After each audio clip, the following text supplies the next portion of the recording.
I have come for a bike ride today and look at those views.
So I have had an absolute car crash of trying to record this morning. Just things not working.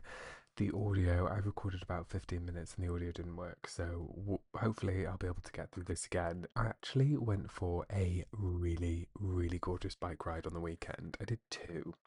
I went on the Saturday and I sort of went in two halves. Um, really trying to make up for the I, earlier in the week I went for one near where I live, and a bunch of kids on bikes tried to push me off my bike. That is how, um, you know, that's the sort of area we're working with. I'll put it that way.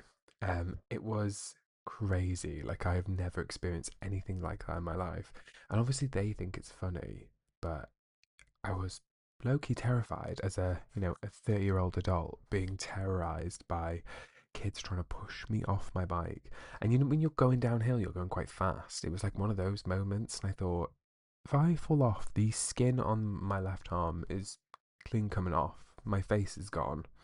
So that was that. That was really great. I loved that. Um, but it was fine. Back on the bike. What do they say? You've got to get back on the horse. Got back on the bike. I went Saturday. I'd say Saturday wasn't too eventful, really. They were just sort of like riding around. Do you know what I mean when I say like an exploratory cycle? You're not really going anywhere. It's like an exploratory walk.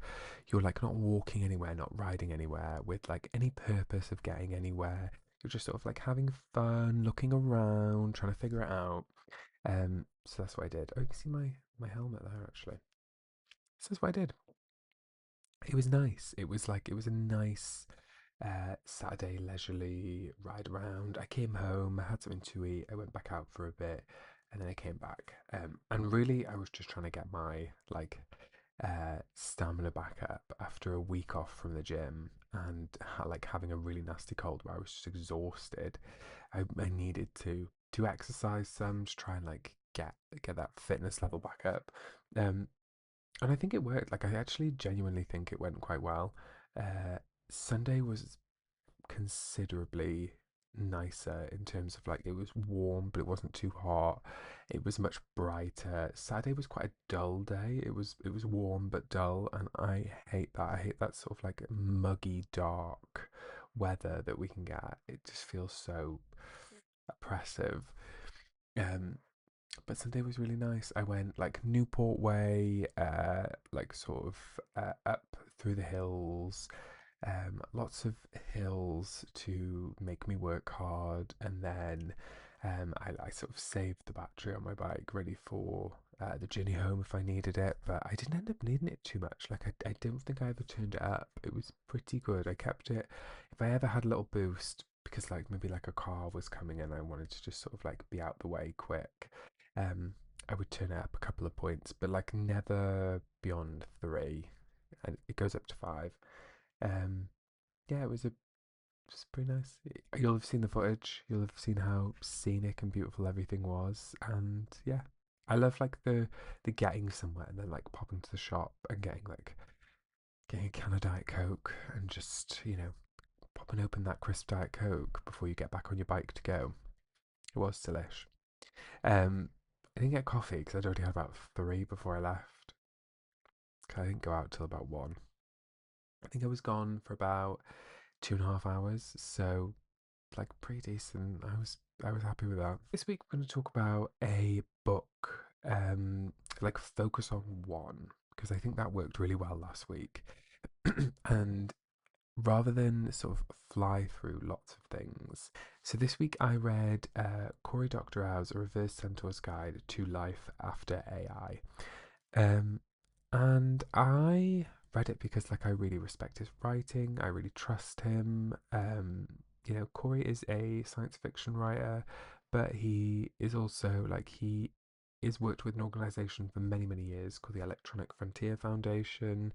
And they fight for things like digital privacy.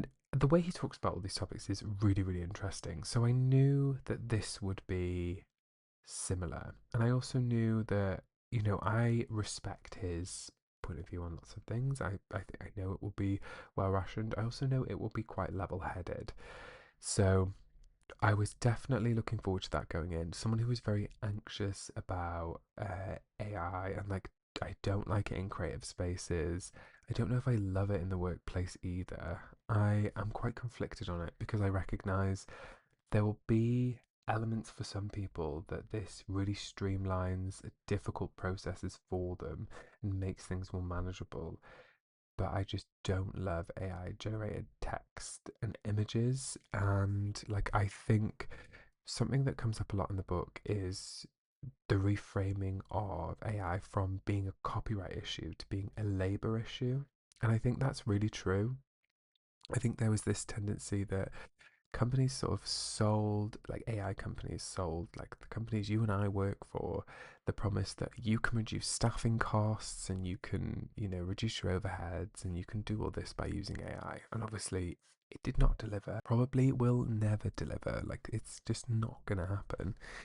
Um, but regardless, it persists. Like that myth persists. People will try it and fail, and try it and fail, and that's the boom and bust that we are stuck in. He talks more broadly about the AI bubble and the potential like productive opportunities that a bubble bursting offers.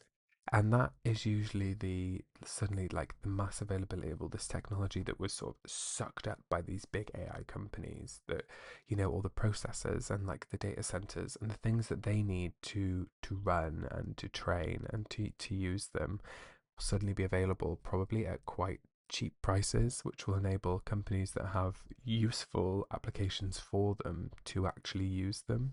I was really, really struck at the beginning of the book about the way he talked about sort of people's use of AI in art and the sort of uncanny effect that we've all come to recognize. So, like when you see something that has been generated with AI, whether that's text or like an AI painting, right? You can see that there's something not quite right, even if it is technically very close to being what a human would have done.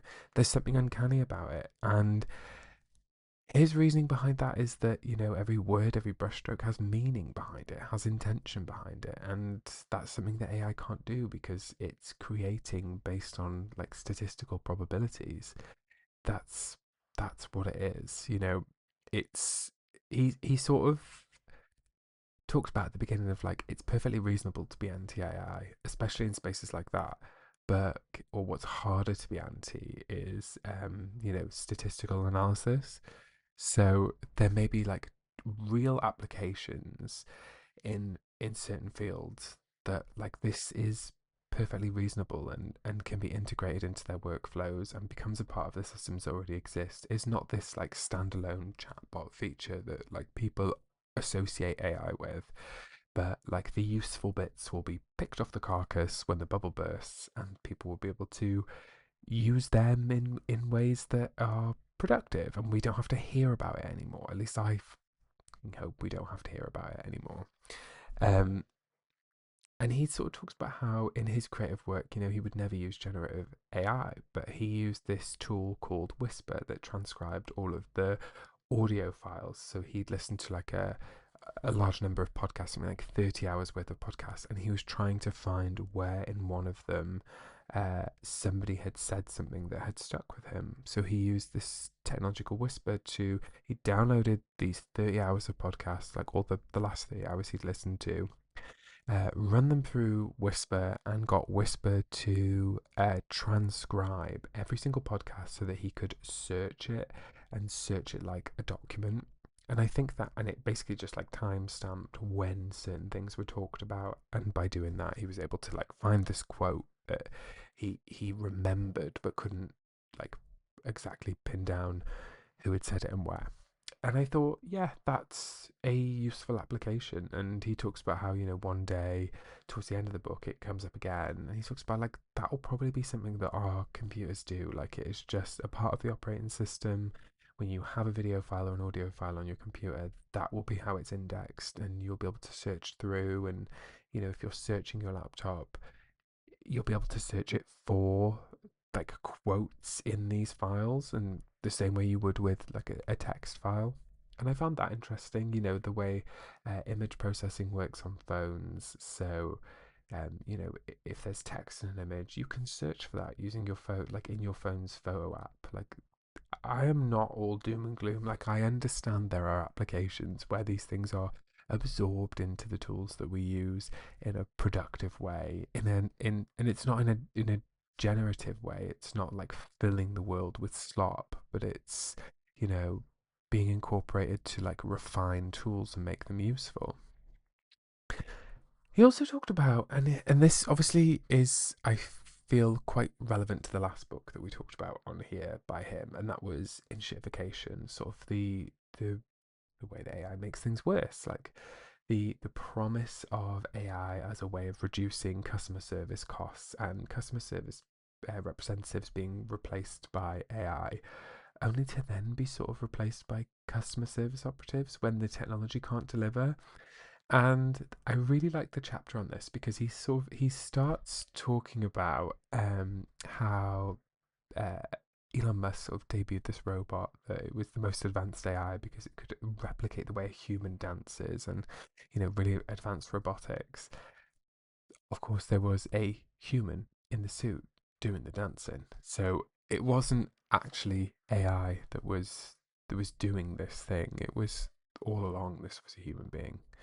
And how a lot of like call center representatives are having to do the same thing. So the AI is like dealing with a customer query, but then it will get confused. So that is when the real customer service operatives who are sort of overseeing these AI chatbots have to step in and take over when that confusion gets too much. But they are still functioning as if they are AI. Like they are still having to like basically pretend that they are AI, which is crazy because I would much rather a person take over and me know that a person is taking over. Like that's the most frustrating thing I feel at the moment with like customer service is when you have to go through a chatbot, and I just hate it. Like I hate dealing with a chatbot.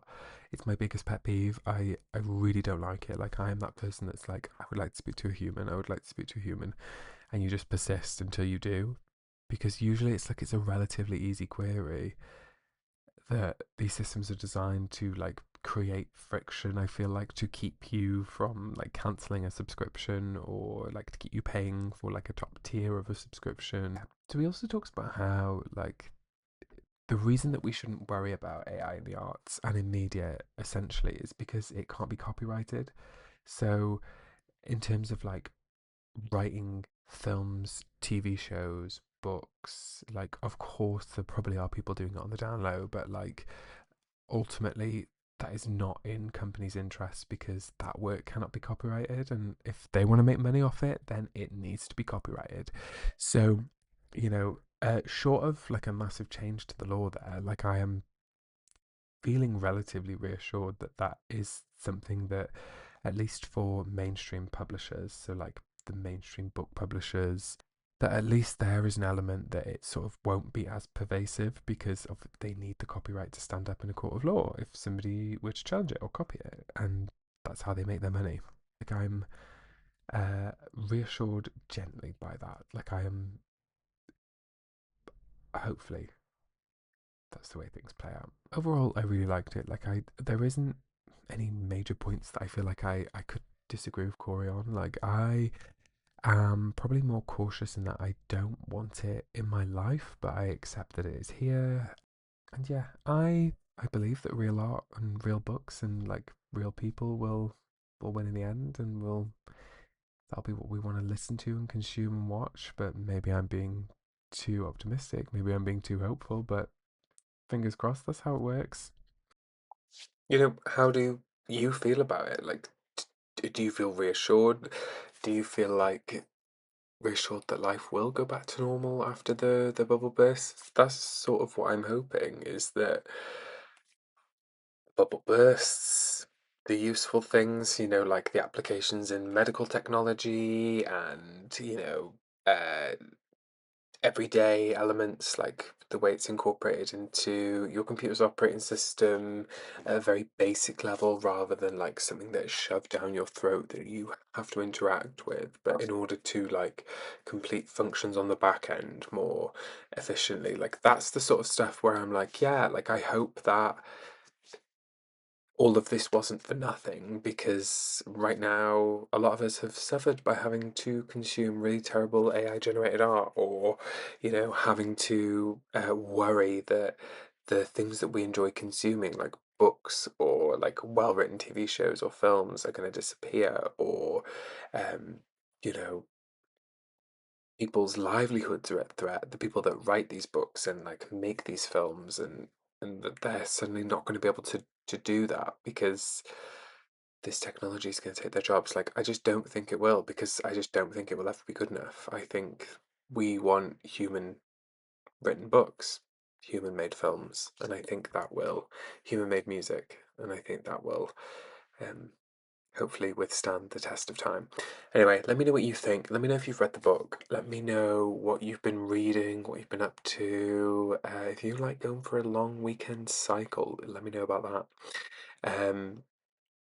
Yeah, overall, I think the main message of cat's come to say hello. The main message of the book was just the burst is inevitable. Um, Things will look different after that, and I think that's where I am. Hopefully, being reassured. We'll see.